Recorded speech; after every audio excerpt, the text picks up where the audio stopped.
नमस्कार। सर्वेभ्यो नमो नमः। मैं ग्वालियर से आकाश तिवारी संस्कृत परीक्षा पथ के इस यूट्यूब चैनल पर आप सभी संस्कृत प्रेमियों का बहुत बहुत स्वागत करता हूं। हमारा एक नया विषय आज से प्रारंभ होने जा रहा है, जिसका केंद्र बिंदु है छंद, जो कि सभी प्रतियोगी परीक्षाओं में सबसे महत्वपूर्ण विषय माना जाता है, टॉपिक माना जाता है। किसी भी परीक्षा के लिए एक सबसे जटिल और सबसे महत्वपूर्ण बिंदु के रूप में ये वर्कर सामने आता है, जो कि छंद है। अभी हमारे सामने दो मेन परीक्षाएं टारगेट में है। एमपी का वर्ग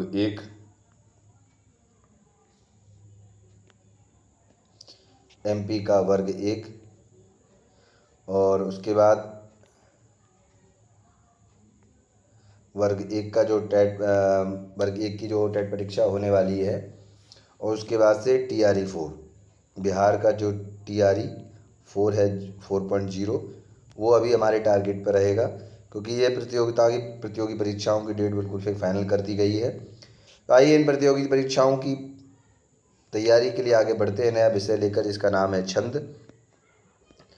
मैं सभी से अनुरोध करता हूं कि जो भी हमारे इस चैनल से जुड़ रहे हैं और इस चैनल के पढ़ाई द्वारा जो PDF आप प्राप्त करना चाहते हैं, तो हमारे टेलीग्राम चैनल से आप जुड़ सकते हैं, जिसका नाम है संस्कृत परीक्षा पथ। उससे जुड़कर अपनी आप तैयारी को और बेहतरीन बना सकते हैं। क्योंकि आज नियम है कि हर कक्षा एक श्लोक के साथ प्रारंभ होती है, तो आज का श्लोक है, मंत्र कह सकते हैं इसको, सत्यम वदा धर्मम चरा स्वाध्यायान मा प्रमदः। सत्य बोलिए, धर्म का आचरण करिए और स्वाध्याय से कभी प्रमाद मत करिए। प्रमाद मतलब होता है आलस्य। क्या होता है कि थोड़े से ही कार्यों से हमारा मूड खराब हो जाना। हम सबसे पहले, अगर हमारे जीवन में कुछ भी हो, सबसे पहले यदि कोई बाधित होता है तो वो होता है हमारा स्वाध्याय। सबसे पहले यदि कोई चीज़ रुकती है तो वो रुकती है हमारी स्वाध्याय, हमारी पढ़ाई। तो सभी संस्कृत प्रेमियों से, सभी मानवों से मैं ये कहना चाहता हूँ कि स्वाध्याय से कभी प्रमाद मत करिए। हमें अपने जीवन में स्वाध्याय को हमेशा जागृत रखना चाहिए। जीवन पर्यंत व्यक्ति को स्वाध्याय करना चाहिए, और जीवन पर्यंत व्यक्ति कुछ ना कुछ सीखता रहता है। इसलिए आइए आज की कक्षा का प्रारंभ करते हैं इसी श्लोक के साथ। आज का विषय है छंदों का सामान्य परिचय। कुछ बेसिक परिचय के साथ आज की कक्षा का प्रारंभ।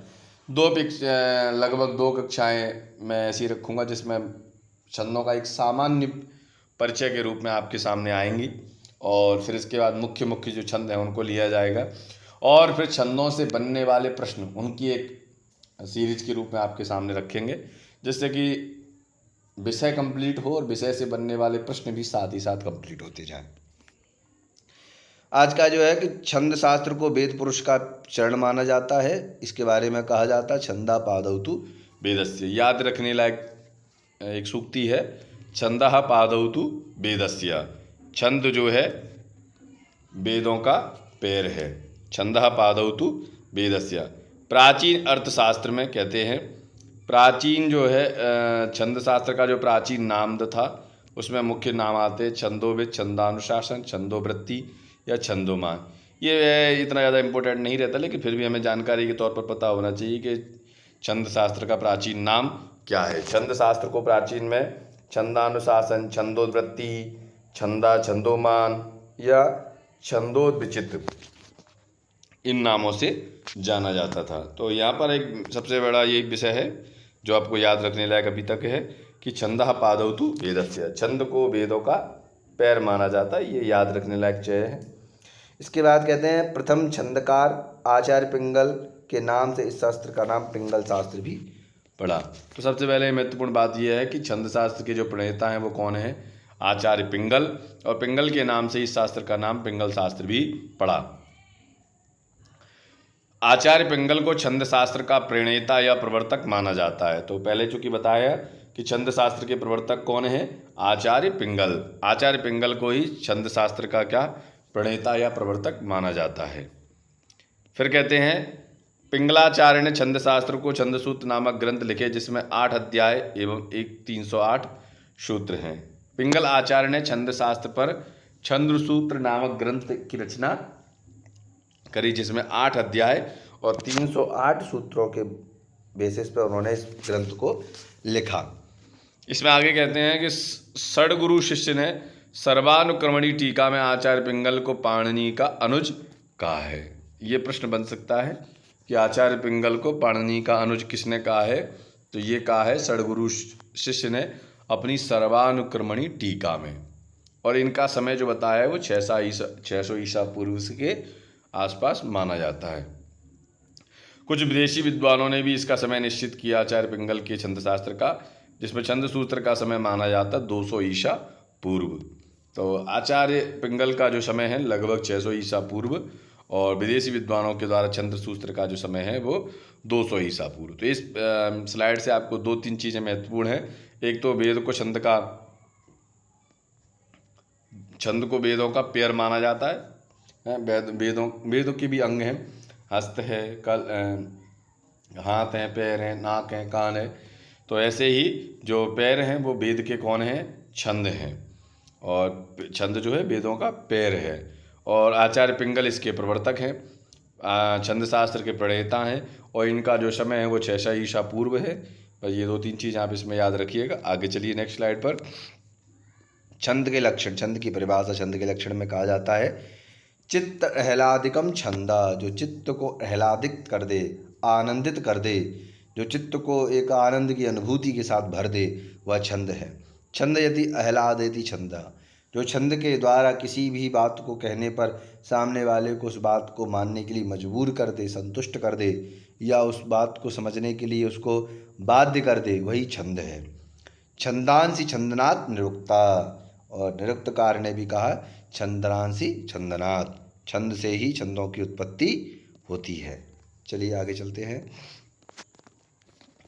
ये कुछ वैदिक छंद हैं जिनके बारे में यहाँ बताया गया। तो वैदिक छंदों को याद करने का ध्यान रखिएगा, ये क्रम हमें बहुत तरीके से याद होना चाहिए। पहले है गायत्री, उष्णिक, अनुष्टुप, बृहति, पंक्ति, त्रिष्टुप, जगति। ठीक है, गायत्री के बाद आता है उष्णिक, उष्णिक के बाद आता है अनुष्टुप, अनुष्टुप के बाद आता है बृहति, बृहति के बाद आता है पंक्ति, पंक्ति के बाद त्रिष्टुप, त्रिष्टुप के बाद जगति।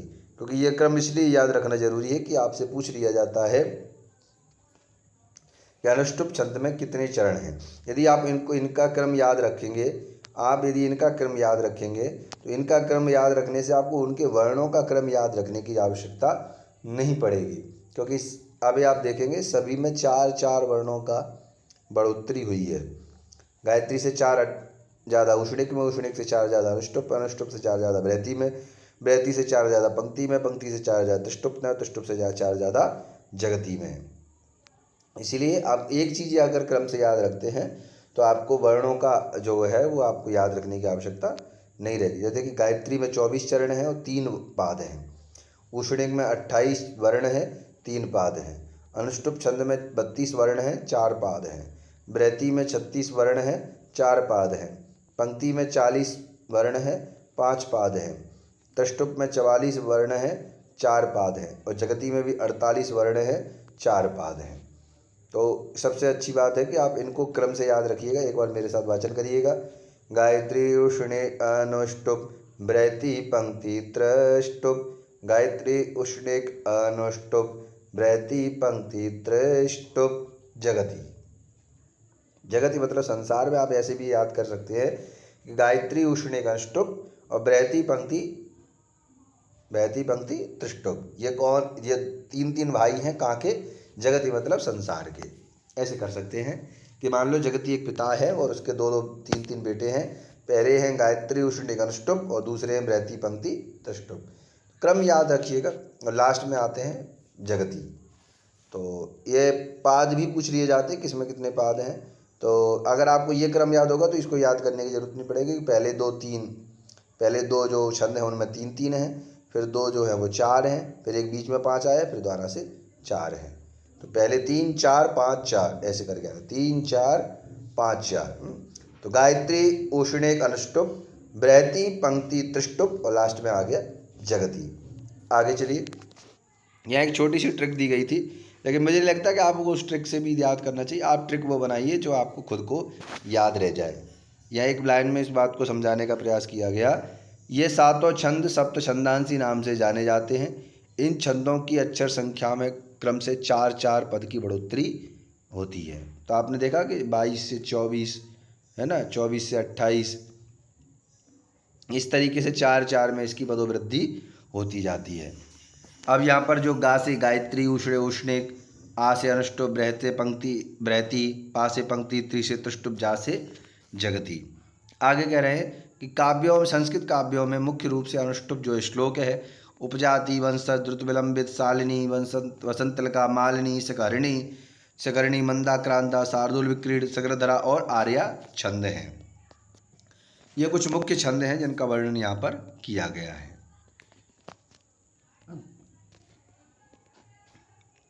आगे कह रहे हैं अनुष्टुप जो है सबसे छोटा छंद है। तो आपसे अगर कोई पूछ ले कि सबसे छोटा छंद कौन सा है, तो अनुष्टुप। और सर्गधरा सबसे बड़ा छंद है। इसमें कितने वर्ण होते हैं? 84। सबसे कम कितने हैं? 32। और सबसे ज़्यादा कितने हैं सर्गधरा में? 48। ये वर्णिक छंद हैं जिनमें वर्ण गिने जाते हैं। कुछ मात्रिक छंद हैं जिनमें मात्राएं गिनी जाती है, कुछ वर्णिक छंद हैं जिनमें वर्ण गिने जाते हैं। वाल्मीकि रामायण में 13 छंदों का प्रयोग हुआ है, जो कि, और महाभारत में 18 छंदों का प्रयोग हुआ है। ठीक है। तो सबसे अभी ग्रंथ, जो 3 ग्रंथों का यहाँ पर उल्लेख मिला है, वाल्मीकि रामायण और महाभारत, उसके बाद आएगा श्रीमद् भागवत महापुराण, और परवर्ती काव्यों के द्वारा 50 तक छंदों का प्रयोग किया गया है। श्रीमद् भागवत महापुराण में 25 छंदों का प्रयोग हुआ है, जबकि परवर्ती काव्यों में 50 छंदों तक का इनका प्रयोग देखा जाता है। ठीक है।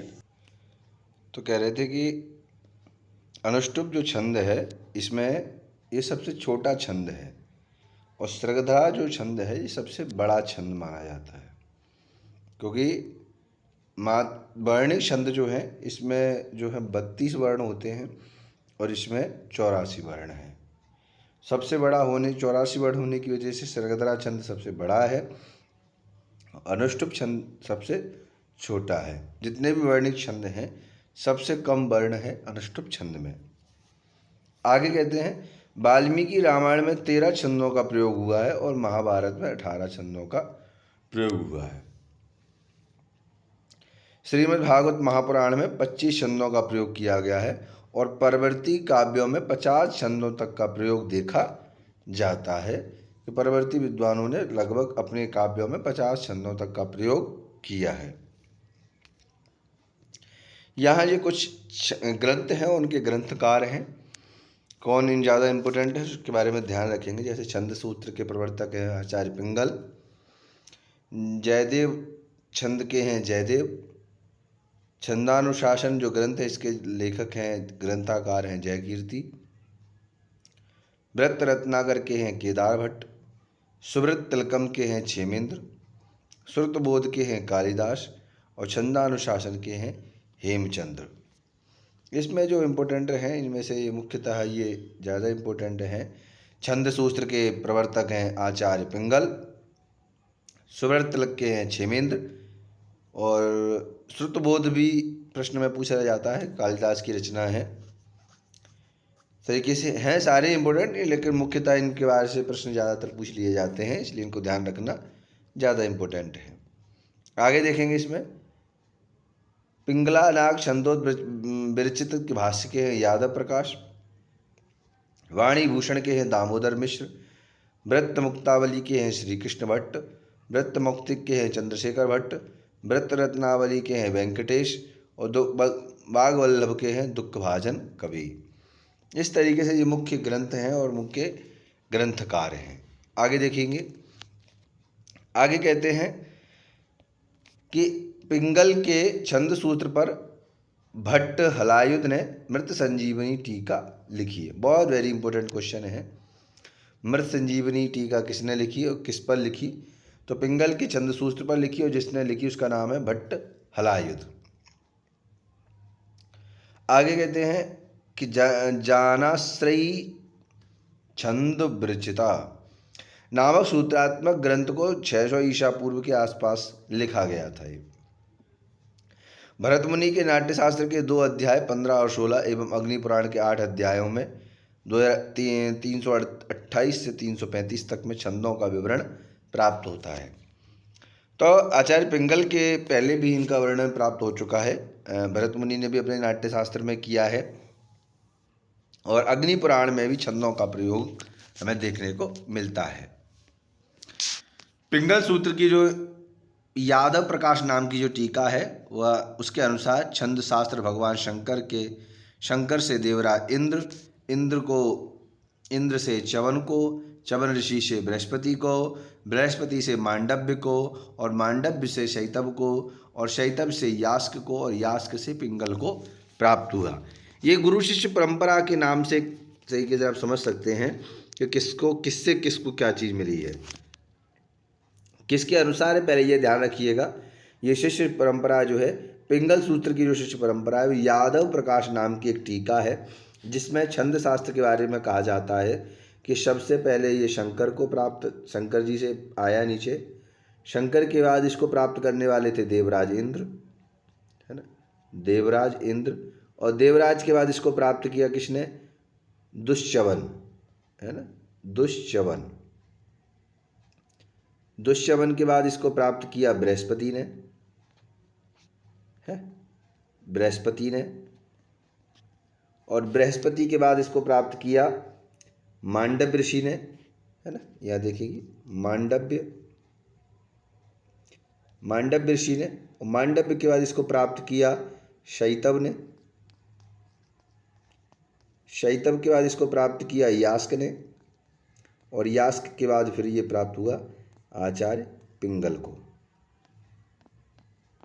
ठीक, आचार्य पिंगल को। तो कहने का मतलब ये है कि भगवान शंकर से ये क्रम चालू होता है और लास्ट में आचार्य पिंगल तक ये क्रम चलता है। भगवान शंकर से इंद्र को, इंद्र से दुष्च्यवन को, दुष्च्यवन से बृहस्पति को, बृहस्पति से मांडव्य को, मांडव्य से शैतव को, शैतव से यास्क को, और यास्क से प्राप्त होता है आचार्य पिंगल को। ये गुरु शिष्य परंपरा के अनुसार आगे की ओर अग्रेसित हुआ। आज के लिए इस छंदों का जो सामान्य परिचय है इसमें इतना ही हम रखते हैं, जिसमें हमने मुख्य चीज़ें देखी। पहले तो आप ये समझ लीजिए पहले से ही कि मुख्य इसमें जो इम्पोर्टेंट था वो था कि छंदः पादौ तो वेदस्य, जो वेद है उसका जो पैर है वो छंद है। आचार्य पिंगल इसके प्रवर्तक हैं और उनका जो क्रम है वो 600 ईसा पूर्व है। ये 3 लाइन इसमें इम्पोर्टेंट हुई। ये लक्षण पूछ लिया जाता है, चित्तर्हलादिकम छंदः, छंदयति अहलादिति छंदः, छंदांसि छंदनात् निरुक्तः। ठीक, ये तो तीनों ही लक्षण तो तीनों ही इम्पोर्टेंट हैं। इसके बाद यहाँ से ये बहुत इम्पोर्टेंट बनता है कि गायत्री छंद में कितने वर्ण हैं, कितने पाद हैं, उषणिक छंद में कितने वर्ण हैं, कितने पाद हैं, अनुष्टुप छंद में कितने वर्ण हैं, कितने पाद हैं, बृहस्पति छंद में कितने वर्ण हैं, कितने पाद हैं, पंक्ति छंद में कितने वर्ण कितने पाद हैं, त्रिष्टुप छंद में कितने वर्ण कितने पाद हैं, और जगती छंद में भी कितने वर्ण और कितने पाद हैं। तो इसमें आपको मैंने भी जस्ट थोड़ी सी पहले आपको टिक बताई कि जगती मानो एक पिता है, उसके 3 बेटे हैं, गायत्री उषणिक अनुष्टुप, गायत्री उषणिक अनुष्टुप, बृहति पंक्ति त्रिष्टुप। इस तरह से आप याद कर सकते हैं कि गायत्री उषणिक अनुष्टुप और बृहति पंक्ति त्रिष्टुप, अंत में आ जाता है जगती। 24 से प्रारंभ होगा, 24, 28, 32, 36, 40, 44 और 48, 3, 3, 4, 4, 5, 4, 4। इस तरीके से आप याद कर सकते हैं। थोड़ा सा देखो, ट्रिक वही है जो आप आसानी से याद रख सकते हैं। ट्रिक का मतलब ये कदापि नहीं होता कि दूसरा आपको ट्रिक बना के दे दे और उस ट्रिक को याद करने में आपको फिर से 1 महीने लगा रहा है। ट्रिक फिर मतलब कि क्या, जिसको याद करने के लिए आपको एफर्ट्स लगाने पड़ रहे हैं, तो फिर ट्रिक ही क्या है मतलब की ट्रिक वो जो खुद के दिमाग के द्वारा बनाई जाए, क्योंकि खुद जो आप कोई भी ट्रिक बनाते हैं उसको याद करने के लिए आपको दिमाग नहीं लगना पड़ता। जैसे ये मेरे द्वारा ट्रिक बनाई मैंने, जगती एक पिता है, उसके 3 बेटे हैं, क्या क्या है, गायत्री उष्णी अनुष्टुप, बृहति पंक्ति त्रिष्टुप। याद हो गया। इस तरीके से आप अपने हिसाब से ट्रिक बनाइए कि आपको क्या ट्रिक सूट कर रही है। क्रम यही है, गायत्री उष्णी अनुष्टुप, बृहति पंक्ति त्रिष्टुप और अंत में आ गया जगती। ये वर्णों का जो क्रम है उनको आप याद रखिएगा, 24, 28, 32, 36, 44, 40, 44 और 48। आप देखेंगे सब में 4-4 का डिफरेंस आपको देखने को मिलता है। ठीक, इसके बाद है यहाँ से इम्पोर्टेंट कुछ नहीं है, इसमें तो सारी चीज़ें वो नॉर्मल बात करी गई है, इसमें कोई ज़्यादा इम्पोर्टेंट। हाँ, यहाँ से प्रश्न बनता है, सबसे छोटा छंद, सबसे बड़ा छंद। वाल्मीकि रामायण में कितने छंदों का प्रयोग है, महाभारत में कितने छंदों का प्रयोग है, और अधिक से अधिक कितने छंदों का प्रयोग किया गया है, तो 50 छंदों का अधिक से अधिक प्रयोग किया गया है। यहाँ से ये इंपॉर्टेंट है, आज छंद सूत्र के प्रवर्तक आचार्य पिंगल, श्रुतबोध के हैं कालिदास और सुब्रत तिलकम के हैं क्षेमेंद्र। सुब्रत तिलकम वेरी इंपॉर्टेंट, यहाँ से पूछा ही जाता है। छंदानुशास्त्र के हेमचंद्र, इनके बारे में पूछ लिया जाता है। छंदानुशासन जय कीर्ति, ये भी वेरी इंपॉर्टेंट है, इस तरीके से इनको याद रखिएगा। इसमें वाणी भूषण दामोदर मिश्र का है, व्रत रत्नावली वेंकटेश का है, बागवल्लभ दुख भाजन कवि है उनका है, जिनको याद रखिएगा आप। और यहाँ से प्रश्न बनता है कि मृत संजीवनी टीका किसने लिखी, किस पर लिखी, और तो पिंगल के छंद सूत्र पर मृत संजीवनी टीका लिखी थी, जिसका नाम था भट्ट गोपाल, नहीं भट्ट अलायुध, सॉरी क्षम्यतां, नाम है भट्ट अलायुध, जिन्होंने मृत संजीवनी टीका लिखी, किस पर लिखी, पिंगल के छंद सूत्र पर। ठीक है। भरत मुनि के नाट्यशास्त्र में 2 अध्याय हैं, अग्निपुराण के 8 अध्यायों में छंदों का विवरण प्राप्त होता है। और ये जो पिंगल की सूत्र की यादव प्रकाश नाम की एक टीका है, उसमें बताया जाता है कि किस परंपरा से यह जो छंद सूत्र है आचार्य पिंगल को प्राप्त हुआ। भगवान शंकर से देवराज इंद्र को, देवराज इंद्र से दुष्यमन को, दुष्यमन से बृहस्पति को, बृहस्पति से मांडव्य, मांडव्य से शैतव, शैतव से यास्क, और यास्क से ही ये प्राप्त हुआ आचार्य पिंगल को। तो आचार्य पिंगल के गुरु कौन कहलाए, यास्क। इसी के साथ आज की कक्षा का यहीं समापन करेंगे। धन्यवाद। आप हमारे चैनल से जुड़ सकते हैं, जुड़कर आने वाली अन्य कक्षाओं